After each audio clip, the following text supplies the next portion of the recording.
Hey folks, this is ioEther and we're back with some more World Tanks.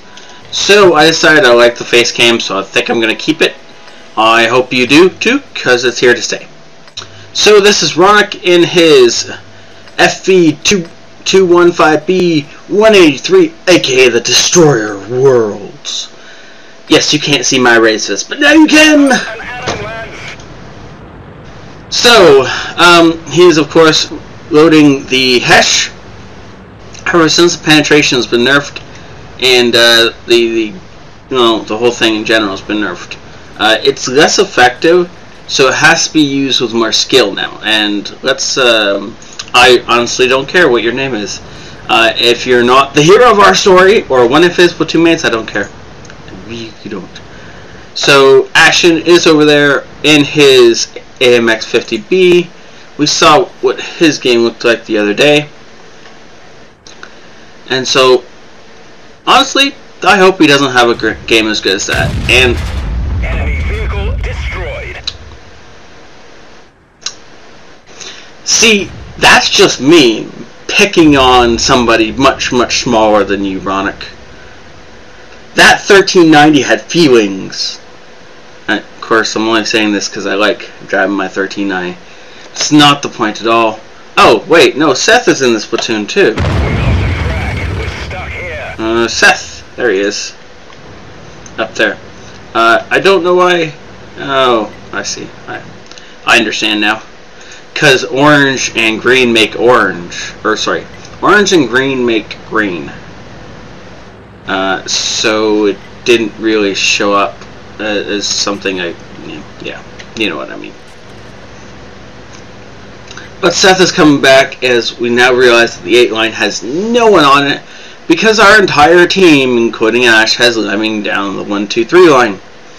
Now, Ash is coming back by the looks of it.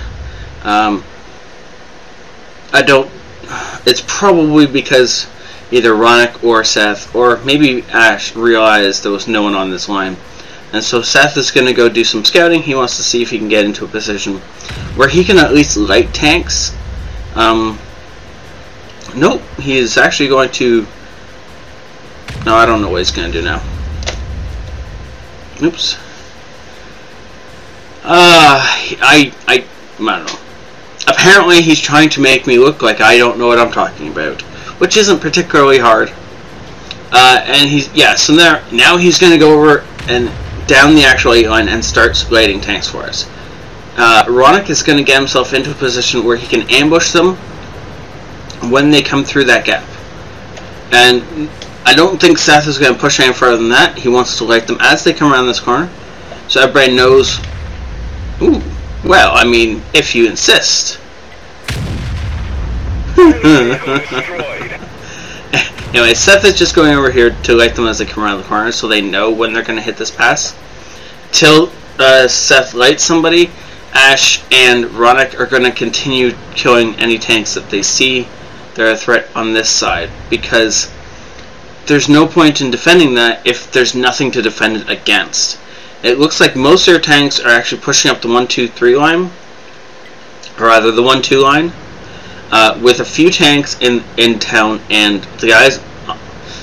It's possible that there's only one guy on the 8 line that has transferred to the 7 line and is maybe going to come across to the 6 line, but most likely that Jag Panther E100 is actually over there with him. He's just hanging so far back that we can't see him. Now the E5, for whatever reason, has decided that it's a bad idea for him to continue pushing up towards the 6 line. I'm gonna guess he either spotted Ronnok or got shot for enough damage that he realized it was just a bad idea in general. Now, there is a 263 up in this courtyard somewhere. If he backs up too far, or isn't fast enough getting across this open courtyard, Ronnok is going to murder him. There, that's a Type 60 or T69. So that was obviously one of the things that was coming up the 8 line with the E5, giving the E5 the confidence to progress forward. Ash takes him out. Okay, so that's one threat down. Ah, there we go. I was right. I was right. The Jag Panther E100 was in fact on the 8 line. He got bored of waiting and has pushed up forward. Now, Looks like the T95 is also on the 8 line, pushing up. 263 either snuck down when we weren't looking, or managed to dart across that courtyard without us being able to see, because of course the spotting mechanics and world tanks are not great right now. If the tank is more than 300 yards away, it's horrible trying to spot things that are moving at any kind of speed. It's dumb. But anyways, so Seth has moved up into the courtyard in order to take the center of the map and hold it for our team. Ash and Ronnok are going to hold this section and make sure that Jagpan 3100. Sorry. It's early in the morning still, and the E5 cannot push through. So Ash is just going to do peek and poking. He is here as a scout. As soon as he sees enemy tanks, he's going to do what he can in damage and then fall back and let Ronnok do the last damage. He does not want to get shot by this Jagpan 3100. So whatever. Ooh, ow! That looked like a shot from. Yeah, it must have been the Jagpan 3100 just not penetrating with a HG round or something. Now Ash is going to fall back as he is out of... Oh, that was an RD round. That's what happened. Anyways, Ash was reloading his clip and had to fall back. But that's okay. Ronnok's here to finish the job. However, that gets him lit. That's not great. The fact that he's lit is not great. However, we know that all the artillery are reloading. And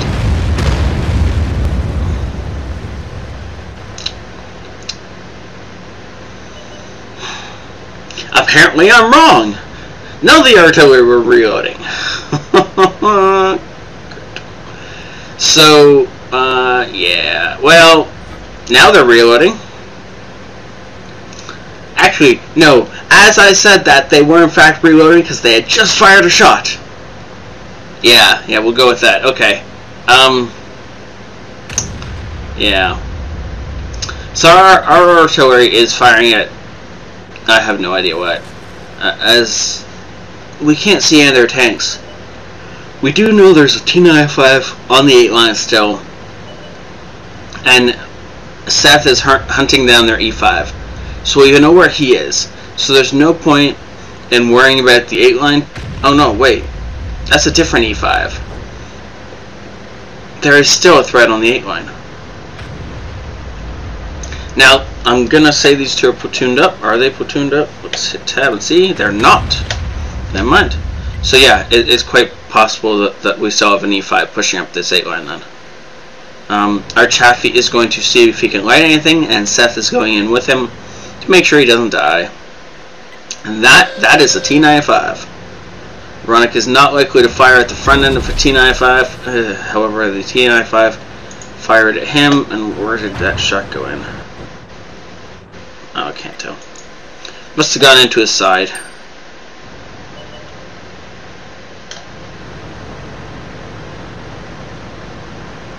Curiosity and all. Anyway, so Ronnok is trying to juke the guy out. The T95 still thinks he's up there.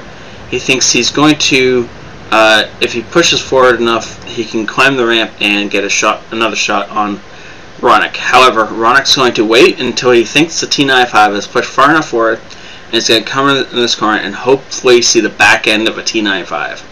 At that point, the T95 might as well just keel over dead. Seth is going to do a little bit of spotting, see if he can spot the T95, or better yet, if he can spin the T95. And there is the T95, and he's not looking in our direction. He's going to spin around and look in Seth's direction. So Ronnok's going to hold his fire and hold his fire, and now T95's not looking at us. T95 doesn't realize the danger. E5 shoots us, don't care. Boom, dead T95. Woot! Win, however, Seth is going to die. Yeah, I know, I'm prophetic. Seth gave his life so he can kill a T95. Completely worth. 16 seconds on the reload. Just gotta fake it. Hope the E5 doesn't realize how long it's been. how much time he has left. And Ronnok managed to bounce the first shot. 3 seconds. He's got to make this shot count. If he misses this, he's dead. Yeah, that would be the way not to miss it. Yeah, that's pretty cool. So even if he did miss, we had artillery up here and here. I'm going to bet these guys were going to jump down, or at least tilt far enough down that they could put fire down. And where was our other artillery? Oh yeah, we had guys on the cap. So even if he killed Ronnok and killed both of our artillery, no way he gets back to the cap in 20 seconds. So this game was in the bag, but Ronnok lived, and thus everything's awesome. 6,000 experience and 66 grand in credits made. Now this was a triple experience weekend, and of course with a premium account, it still earns him the Master First Class Battle, High Caliber, no surprise, and the Top Gun, which he snagged by killing the last enemy. And of course that T95. That poor T95 probably thought he could absorb at least one shot from Ronnok without dying. Nope. No, he couldn't. Or that he could kill Seth before he died. But again, nope. No, he couldn't. I kind of like to see what modules were damaged, but nah, it doesn't really matter.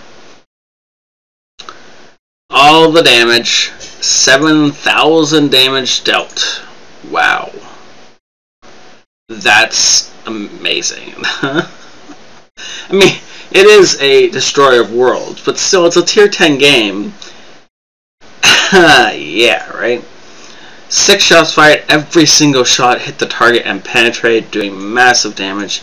He didn't fire too many shots for like the last 100 health or something. It was the last 500, I think, was the least amount of damage he did with a single shell. That was an awesome game. Thank you. Oh, okay, so there was an action doubling payout. Holy smokes. On top of his ×3, Wargaming decided he needed an extra 1,500 experience for that battle. Because why not, right? And he actually walked out with some cash in his pocket because he was running premium. Thank you again, Ronnok, for sending this in. It was an amazing game to watch, and it blew my mind. That T95 kill. It was awesome.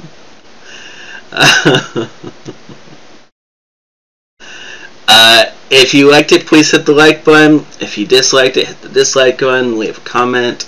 That sort of stuff. If you really want to support me, my Patreon link is in the description below. Even something as little as like $1 a month would actually support me really amazingly well, and it does a lot more than you think it would. If I get enough donations that way, I can take the ads off my channel, which is really one of my main goals. Thank you all for watching. Thank you very much for being as awesome as you are, and keep sending me those replays. I really love watching them. ioEther out.